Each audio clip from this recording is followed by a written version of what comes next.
Film की शुरुआत होती है और हमें पानी में एक सबमरीन दिखाई जाती है। उसके अंदर दो आदमी दो अलग तरह की कीज चाबियों को जोड़कर एक कमरे को खोलते हैं, जिसमें उन्होंने बहुत बड़े एआई सिस्टम को रखा हुआ था। ये एआई सिस्टम ऐसा था जो दुनिया में होने वाली किसी भी मुसीबत से इन्हें बचा सकता था। वो दुनिया में हर चीज को हैक करने का काम कर सकता था। अब जब वो लोग उस एआई सिस्टम को चलाकर कमरे से बाहर आते हैं, तो उन्हें अपने पास एक और सबमरीन के आने का सिग्नल मिलता है, जो बहुत तेजी से उन्हीं के सबमरीन की तरफ आ रही थी। वो लोग अपने कैप्टन को उस सबमरीन के पास एक मिसाइल छोड़ने का कहते हैं, मगर जैसे ही उनका छोड़ा हुआ मिसाइल उस सबमरीन के पास जाता है, वो गायब हो गई थी। तभी वो अपने मिसाइल को वापस लाने का कहते हैं, मगर अब वो उन्हीं के सबमरीन की तरफ बढ़ रहा था। ये देखकर कैप्टन डर जाता है और हैरान हो गया था। उसे ऐसा लग रहा था कि शायद उन्हें किसी ने हैक कर लिया है। ये काम दरअसल उनके एआई का ही था, जिसने इनके सिस्टम को हैक कर लिया था। वो मिसाइल अब इन्हीं के सबमरीन से आकर टकरा गई थी, जिस वजह से सबमरीन के तबाह होने के साथ साथ सभी ऑफिसर्स भी मारे जाते हैं। उनका एआई सिस्टम भी पानी में डूब गया था। उनके ऑफिसर्स जो मर गए थे, उनकी लाशें पानी में तैर रही थी और ऊपर आने लगती हैं। उनके गले में हम लटकी हुई उन्हीं चाबियों को देखते हैं, जो एआई सिस्टम के कमरे की चाबियां थी। इसके बाद हमें एक आदमी इथान को दिखाया जाता है, जिसके पास एक पोस्टमैन कुछ लेकर आया था। यहाँ पर हमें इथान के बारे में बताया जाता है कि वो पहले एक बहुत बड़ा चोर था, जो गैब्रियल नाम के आदमी के साथ मिलकर काम किया करता था। मगर एक दिन गैब्रियल ने इथान की दोस्त को मार दिया, जिसके बदले में इथान को आईएमएफ वालों ने मुजरिम समझकर पकड़ लिया। लेकिन जब आईएमएफ के डायरेक्टर को इथान की काबिलियत के बारे में पता चला, तो उन्होंने उसकी सजा को माफ करवा के आईएमएफ का एजेंट बना दिया। अब इथान के पास एक काम आता है, उसमें दो चाबियों को ढूंढना था, और वो वही चाबियां थी जो हमने कहानी के शुरू में देखी, जिससे एआई के सिस्टम को खोला जा सकता था। इस वक्त वो चाबियां एक लड़की के पास थी, जो आईएमएफ की एक एजेंट थी। उसे वो इस्तांबुल से मिली थी। उस लड़की के ऊपर 5 करोड़ का इनाम भी था। इथान को अब वो चाबियां किसी भी कीमत पर ढूंढनी थी। दूसरी तरफ हमें वही लड़की दिखाई जाती है, जिसके पास चाबियां थी। वो रेगिस्तान के इलाके में कुछ आदमियों से लड़ रही थी, जो उसकी जान के दुश्मन थे। वो अपनी स्नाइपर गन से उनका मुकाबला करती है। तभी उसकी मदद करने वहाँ पर इथान भी आ गया था। लेकिन उस लड़की के पास जैसे ही इथान जाता है, वो लड़की मर गई थी। इसके बाद हमें एक मीटिंग दिखाई जाती है, जहाँ पर सभी आईएमएफ के ऑफिसर्स बैठे एक एजेंट से मीटिंग कर रहे थे। वो एजेंट इन्हें यहाँ पर एक एआई सिस्टम के बारे में बताता है, जो अब खुद से काम करने लगा है। इनको बहुत सी तबाहियों के रिकॉर्ड्स भी मिले थे, मगर कहीं पर भी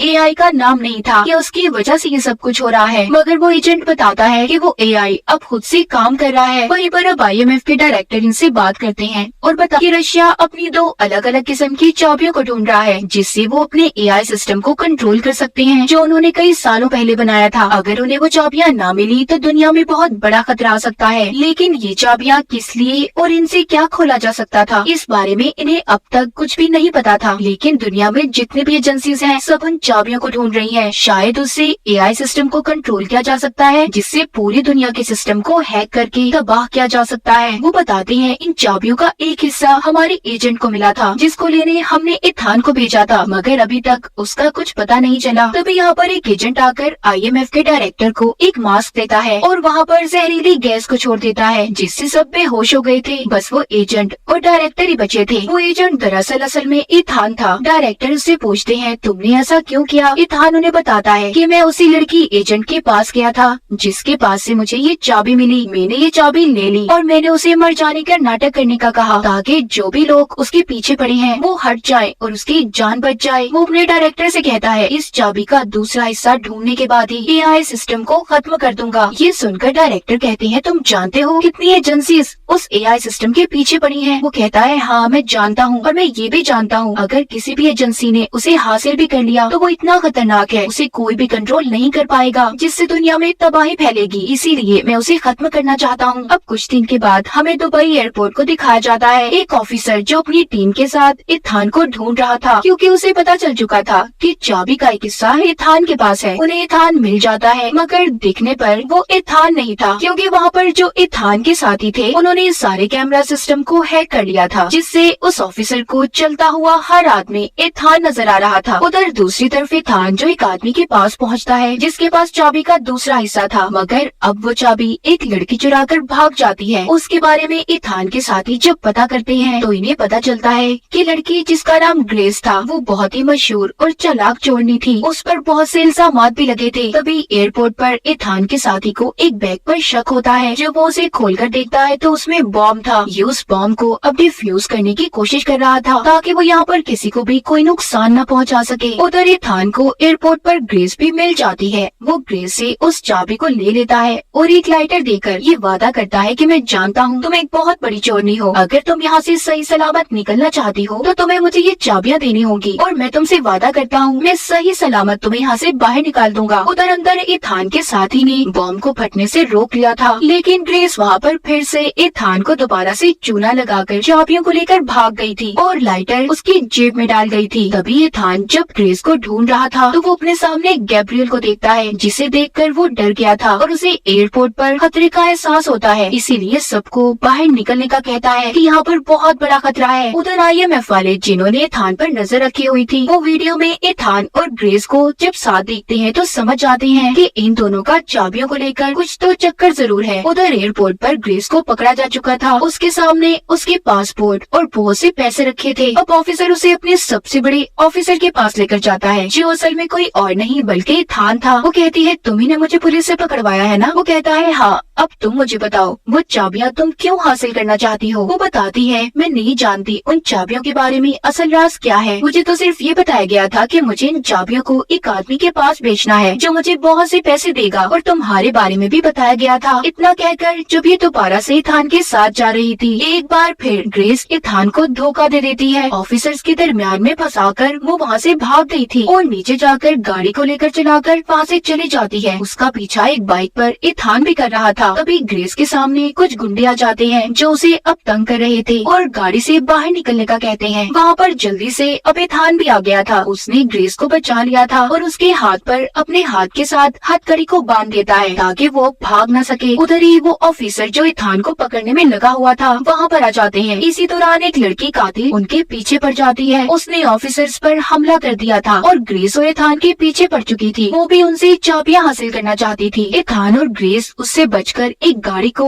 ऊंचे नीचे रास्तों से लेकर भगाते हैं। वो लड़की भी उनका पीछा कर रही थी। ये लोग जैसे तैसे उस लड़की को चकमा देकर निकल गए थे। ग्रेस को जब इथान आजाद करता है तो वो फायदा उठाकर गाड़ी के स्टीयरिंग के साथ इथान को बांधकर चली जाती है, जिसके बाद इथान किसी तरह आजाद होकर जब बाहर आता है उधर उसकी टीम के सभी लोग थे जो उसे ढूंढ रहे थे। वो भी इथान को लेकर अपने ऑफिस में आ जाते हैं। यहाँ पर इन्हें पता चलता है कि एक लेडी जो बहुत अमीर है उसकी पार्टी में ग्रेस उन चाबियों को बेचने वाली है, मगर अब तक यहाँ पर ये कोई भी नहीं जानता था कि उन चाबियों से आखिर होता क्या है। इथान का एक साथी बताता है कि मुझे एयरपोर्ट पर एक बैग में बॉम्ब मिला था जिसको किसी AI ने डिजाइन किया। मुझे ऐसा लगता है कि वहाँ पर जो आदमी उस बॉम्ब को छोड़कर गया होगा वो AI का भेजा गया आदमी था। तभी यहाँ पर इथान को याद आता है कि मैंने उस दिन एयरपोर्ट पर गैब्रियल को देखा था जो अचानक से मेरी आंखों के सामने गायब हो गया। इसका मतलब AI ने मेरे चश्मे को हैक किया, तभी तो गैब्रियल मेरी आंखों के सामने से गायब हो गया और मैं उसे देख भी नहीं पाया। और मुझे वैसा लगता है कि AI ने गैब्रियल को ही चुना है अपने लिए, वो उसके लिए काम कर रहा है। मैं उसे बहुत अच्छे से जानता हूँ, मैं गैब्रियल के साथ काम कर चुका हूँ, वो बहुत खतरनाक है। यहीं पर इथान के साथ लेडी ऑफिसर भी उसके बारे में जानती थी। वो कहती है गैब्रियल के बारे में मैंने सुना है, उसे मौत का सौदागर कहा जाता है, वो किसी भी चीज से नहीं डरता। इथान को अब डर लगने लगा था। वो कहता है कि अगर AI हमें कंट्रोल कर रहा है और हम पर नजर रख रहा है, उसे ये भी पता है कि अभी हम इस वक्त यहाँ पर हैं, ये हमारे लिए बहुत बड़ा खतरा है। हमें किसी भी तरह AI के सिस्टम को दुनिया में फैलने से रोकना होगा। इसके बाद हमें एक पार्टी दिखाई जाती है जहाँ पर ग्रेस उन्हीं चाबियों को बेचने आई थी, जिसका सौदागर खरीदने वाला कोई और नहीं बल्कि गैब्रियल था। वहाँ पर वो कातिल लड़की भी थी जो इथान और ग्रेस के पीछे पड़ी थी। इसका मतलब ये भी AI के लिए काम कर रही थी। वहीं पर थोड़ी देर बाद इथान भी आ जाता है, जिसे इस पार्टी के बारे में ग्रेस नहीं बताया था। गैब्रियल इथान को देखकर हैरान हो जाता है। यहाँ पर पार्टी की होस्ट आती है, वही अमीर लेडी जो एक ब्लैक मार्केट की डीलर थी, जिसके बारे में पहले ग्रेस ने इथान को भी बताया था। उसी ने ग्रेस को गैब्रियल को चाबियां देने का काम दिया था। वो आकर गैब्रियल से मिलती है। वो अमीर लेडी सबको बिठाकर बताती है कि उन कीज से जो सभी हासिल करना चाहते हैं उससे AI की एंटिटी यानी कि उसकी बुरी ताकतों को कंट्रोल किया जा सकता है, जिसके बाद इंसान दुनिया में कुछ भी कर सकता है। तभी इथान को ये बात समझ आ गई थी कि वो सभी जो यहाँ पर इकट्ठा है उसके पीछे भी AI का हाथ है। वहीं पर अमीर लेडी जाके ग्रेस से चाबियां मांगती है। वहाँ पर इथान अब उस लेडी से पूछता है कि तुम्हारा उन चाबियों से क्या फायदा होगा। गैब्रियल बताता है अगर ये लेडी इन चाबियों को बेच देगी तो आने वाले कल में और भी अमीर हो सकती है, जिससे इसे बहुत से फायदे होंगे, इसे बहुत से पैसे मिलेंगे और जिसके बाद हम एआई सिस्टम को भी कंट्रोल कर सकते हैं। इथान कहता है आज जो हम यहाँ पर जमा हैं वो एआई की वजह से हैं। वो चाहता है कि उसकी चाबियों से गलत काम किए जाएं। वो एआई सिस्टम ये भी जानता है कि उसे मुझसे खतरा है, तभी वो ग्रेस को चाबियां देने से मना करता है कि गलत हाथों में चाबियां कभी मत देना, जिससे बहुत बड़ी तबाही आ जाएगी। अब वो ग्रेस को इशारा करता है और उधर तभी बहुत बड़ी लड़ाई शुरू हो गई थी। सभी को चकमा देकर इथान और ग्रेस वहाँ से भाग गए थे, लेकिन ग्रेस इथान को एक बार फिर धोखा देकर अकेला ही छोड़कर गैब्रियल के पास उन चाबियों का सौदा करने चली गई थी, क्योंकि उसके भी दिल में अब पैसों का लालच था। इथान जल्दी से अपने साथी से राब्ता करता है और ग्रेस की लोकेशन का पता करने का कहता है। तो उसका साथी जब अपने कंप्यूटर पर काम कर रहा था तो वो एकदम हैरान हो जाता है, क्योंकि बिना बोले ही इथान के पास उसकी आवाज जा रही थी। वो समझ जाता है कि एआई ने उनके सारे सिस्टम्स को हैक कर लिया है। इथान को जब इसके बारे में उसका साथी बताता है तो वो भागकर वहाँ से दूर चला गया था ताकि एआई उसे ना ढूंढ पाए। तभी वहाँ पर इसका पीछा करती कातिल लड़की आ जाती है जो अब तक इसका पीछा कर रही थी। इन दोनों के बीच में बहुत ज्यादा लड़ाई होती है, मगर वो उसे वहीं पर छोड़कर ग्रेस के पास चला जाता है जो एक पुल के पास थी, जिसके बारे में इथान के साथी ने बताया था, मगर उसे पहुँचते वहाँ पर देर हो गई थी। उधर पुल के पास गैब्रियल ने ग्रेस को धोखा दिया था। वो उसे चाबियां लेकर उसे बहुत मारता है और बदले में कोई भी पैसा नहीं देता। तभी उसकी मदद करने जब वहाँ पर इथान के साथी ऑफिसर आती है तो गैब्रियल ने उसे भी मार दिया था। इथान जब उनके पास पहुँचता है तो उस लेडी ऑफिसर की मौत हो गई थी, जिस पर वो बहुत दुखी था कि अगर वो जल्दी पहुँच जाता काश उसकी जान बचा लेता। अगली सुबह ग्रेस इथान के साथ थी। वो बताती है कि गैब्रियल अब वो चाबियां एक आदमी के पास लेकर जाने वाला है जो उसे उसका इस्तेमाल बताएगा कि कैसे वो एआई सिस्टम में काम कर सकती है, और वो सब लोग एक ट्रेन में उन चाबियों की डील करने वाले हैं। ग्रेस भी इथान के साथ उसकी टीम की मदद करने के लिए तैयार थी। इथान का साथी ग्रेस को अब उस अमीर लेडी का मास्क पहनकर जाने का कहता है जो गैब्रियल से मिली हुई थी, ताकि ग्रेस को वहाँ पर कोई भी ना पहचान सके। अब उसका साथी वहाँ पर इथान को बताता है एआई जानता है कि तुम उसे खत्म करना चाहते हो और उसने जानबूझकर तुम्हारे सामने गैब्रियल को लाकर खड़ा किया है। अगर तुम चाहते हो कि एआई के बारे में कभी भी किसी को कुछ पता न चले, कोई उसका गलत इस्तेमाल न करे, तो तुम्हें गैब्रियल को खत्म करना होगा, तभी ऐसा मुमकिन हो पाएगा कि एआई का किसी को भी पता न चले। अगर तुमने पहले एआई को खत्म कर दिया तो सबको उसके बारे में पता चल जाएगा, क्योंकि गैब्रियल कभी भी चुप नहीं बैठेगा और एआई फिर से जिंदा भी हो सकता है, इसीलिए पहले गैब्रियल को मारो। वो कहता है मैं वादा करता हूँ मैं ऐसा ही करूँगा, लेकिन जब तक मैं ये ना जान लूँ उन चाबियों से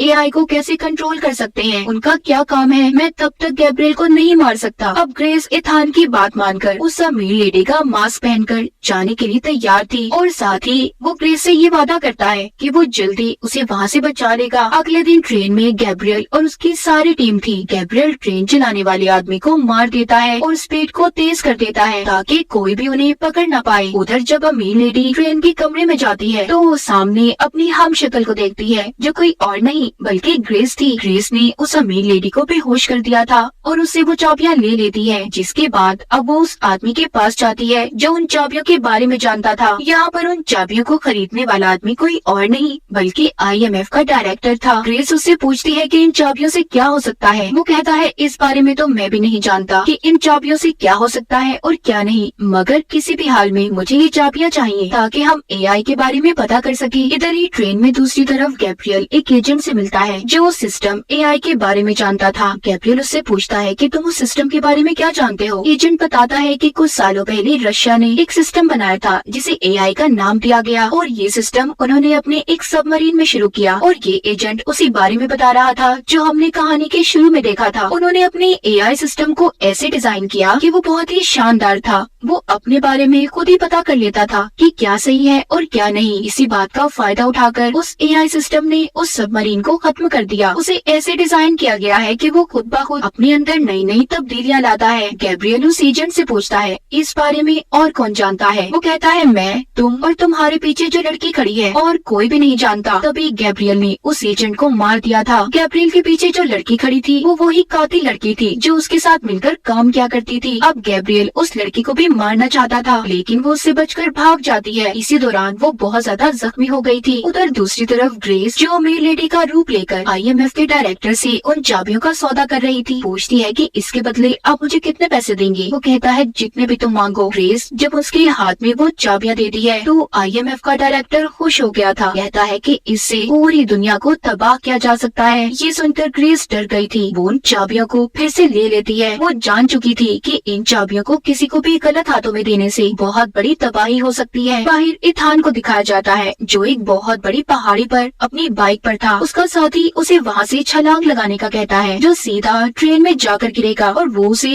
पैराशूट पहनने का कहता है। इथान को यहाँ से छलांग लगाने से डर तो लग रहा था, मगर जब उसे अपनी एक पुरानी दोस्त और लेडी ऑफिसर की याद आती है जिसको गैब्रियल ने मार दिया था, मगर अब वो ग्रेस को ऐसे मरने नहीं देना चाहता था, इसीलिए उसे बचाने की खातिर वो कूद जाता है। ट्रेन के अंदर भी जो असल अमीर लेडी थी उसको होश आ गया था। इसी वजह से ग्रेस की असलियत भी सबको पता चल जाती है। वो जब वहाँ से भाग रही थी तो उस लेडी का एक आदमी उसे पकड़ लेता है और उससे उसने एक चाबी को छीन लिया था। जब वो उसे मारने वाला था सही वक्त पर वहाँ पर इथान आ जाता है, लेकिन वहाँ से वो चाबी अब गैब्रियल को मिल गई थी जो उसे लेकर अब ट्रेन की छत पर आ गया था। इथान भी उसके पीछे आता है। उन दोनों की ट्रेन की छत पर बहुत ज्यादा लड़ाई हो रही थी। वो एक दूसरे को बहुत बुरी तरह से मार रहे थे। तभी यहाँ पर वही ऑफिसर आ जाता है जो अब तक इथान को पकड़ने के पीछे पड़ा हुआ था। इसी बात का फायदा उठाकर गैब्रियल ने एक ट्रक में छलांग लगा ली थी। यहाँ पर उस ऑफिसर और इथान को ये बात पता चल गई थी कि वो ट्रेन को नहीं रोक सकते। इथान अब नीचे ट्रेन के अंदर जाता है जहाँ पर ग्रेस उससे माफी मांगती है और बहुत दुखी थी कि वो उसकी चाबियों को नहीं बचा सकी। यहाँ पर इथान उसको वो चाबी दिखाता है और बताता है कि लड़ाई के दौरान मैंने गैब्रियल से इस चाबी को चुरा लिया था। वो अब कुछ भी गलत नहीं कर सकता। ग्रेस बताती है कि ट्रेन को रोका नहीं जा सकता, ट्रेन के सारे इंजन को खराब कर दिया गया है। उधर हम गैब्रियल को देखते हैं जो अपनी जेब में चाबी के बजाय लाइटर को देखता है जो इथान ने लड़ाई के दौरान उसकी जेब में डाल दिया था। उधर अब ट्रेन में वो दोनों एक दूसरे को बचाने की कोशिश कर रहे थे। इथान ट्रेन के इंजन को सभी डब्बों से अलग कर देता है, जिसके बाद ट्रेन का इंजन तो पानी में गिर गया था और डब्बे जो पुल पर जाकर लगते हैं जिससे पुल तबाह हो गया था। ग्रेस और इथान उन डब्बों पर चलकर अपनी जान बचा रहे थे। तभी इसी दौरान इथान उस कातिल लड़की को देखता है जो अब मरने वाली थी। ग्रेस उसकी मदद करती और उसे बचा लेती है। वो लड़की उनका शुक्रिया करती है कि इथान ने उसे जिंदा छोड़ दिया और माफी मांगती है कि वो अब तक गैब्रियल का साथ दे रही थी। इथान पूछता है क्या तुम इन चाबियों के बारे में जानती हो? तभी वो सबमरीन का नाम बताती है जो इन चाबियों का कोड भी था। इतना कहकर वो लड़की मर गई थी। इथान ग्रेस को सही वाले ट्रेन के डब्बे में छोड़कर जिसमें अभी तक IMF का डायरेक्टर भी बैठा था और पैराशूट पहनकर नीचे उतर गया था। वहाँ पर ग्रेस IMF के डायरेक्टर को कहती है कि इथान आप पर अब भी भरोसा करता है, उसको आप पर यकीन है कि आप कभी भी कोई गलत काम नहीं कर सकते। ये सुनकर IMF का डायरेक्टर ग्रेस से कहता है तुम फिक्र नहीं करो, कुछ भी गलत नहीं होगा और हाँ मैं तुमसे वादा करता हूँ कि तुम्हारे सारे पिछले रिकॉर्ड्स को मिटा दिया जाएगा और तुम अब IMF की एजेंट बनकर जिंदगी गुजारोगी। उधर इथान को दिखाया जाता है जो अपने साथियों के पास पहुँच गया था और चाबियां देकर उसके बारे में पता करने का कहता है। यानी कि इथान का सफर अभी शुरू हुआ था। वो दुनिया में आने वाली इस बड़ी सी तबाही को रोकना चाहता था। फिल्म के आखिर में हमें पानी के अंदर रशियन सबमरीन को दिखाया जाता है और इसी के साथ इस फिल्म की कहानी यहीं पर खत्म हो जाती है।